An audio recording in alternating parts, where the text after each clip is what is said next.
Monsieur le député, Monsieur le Président, Mesdames et Messieurs les acteurs du monde économique, Mesdames et Messieurs, je suis particulièrement honorée de représenter le ministère de l'Agriculture aujourd'hui à l'inauguration de ces nouveaux laboratoires d'essai du Sémafroid. Il est particulièrement agréable pour les acteurs publics de savoir qu'on dispose au sein de notre territoire d'installations qui sont compétentes techniquement, d'installations et aussi de personnes, d'entreprises qui peuvent apporter des choses dans le domaine du froid. Gérald Cavalier tout à l'heure a adressé un historique. Je voulais aussi dire quelques mots. La France n'a pas toujours été en pointe dans ce domaine. Fin du 19e siècle et début du 20e siècle, il faut savoir que nous étions plutôt en retard. Et que lorsque l'Institut international du froid s'est réuni en 1908, comme il a été évoqué précédemment, nous n'en étions encore en France qu'au balbutiement du transport du froid, contrairement par exemple aux États-Unis ou à la Russie, où les contraintes logistiques avaient permis le développement du transport. Petite anecdote, en 1910, en France, on a construit un laboratoire d'essai à Château-Bernard, et une expérimentation a été faite sur le transport des fruits et légumes pour vérifier le maintien de la température et la conservation. Et ce laboratoire n'a vécu que 2 ans, faute d'intérêt. En 1912, il a été fermé. Et en fait, une des réticences au développement du transport du froid, c'était les consommateurs, parce que les Français étaient réticents, craintifs par rapport aux produits congelés et produits surgelés. Et donc, il y avait des freins et un manque complet d'intérêt sur cette filière. Et en fait, il a fallu attendre la Première Guerre mondiale et l'importation de viande congelée en provenance du Royaume-Uni, qui à l'époque n'était pas encore dans l'Europe, ce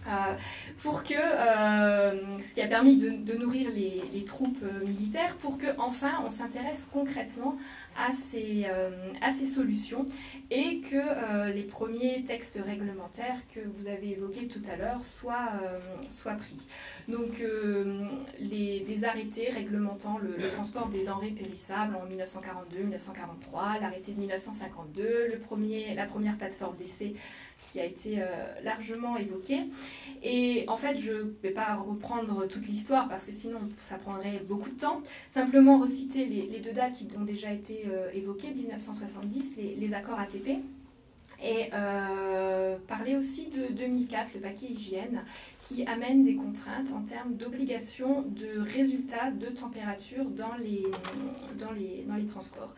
Alors, tout ça pour dire que depuis les années 50, ce qui est aujourd'hui le Sémafroid et tous ses ancêtres, les différents acronymes et évolutions de l'organisme, ont toujours été très présents dans le domaine, ont permis d'avancer sur ces réglementations, ont été aux côtés des pouvoirs publics et du ministère de l'Agriculture tout particulièrement pour aider à avancer sur cette réglementation et sur ces questions, et que c'est tout naturellement en 2008, lorsque le ministère a dû lancer une délégation de service public pour la délivrance des attestations de conformité, que le Sémafroid a été retenu comme délégataire.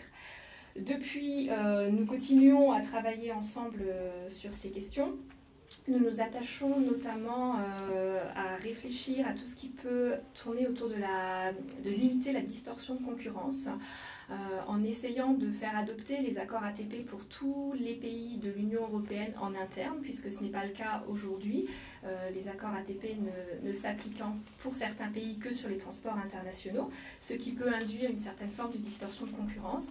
Et nous avons aussi en projet actuellement la constitution d'un plan de contrôle physique des engins, de façon là aussi à vérifier la conformité et ne pas créer de distorsion de concurrence entre les entreprises et les prescriptions qu'elles s'imposent. Donc on est dans un contexte où le Sémafroid est un partenaire incontournable aujourd'hui pour la DGAL en tant que délégataire.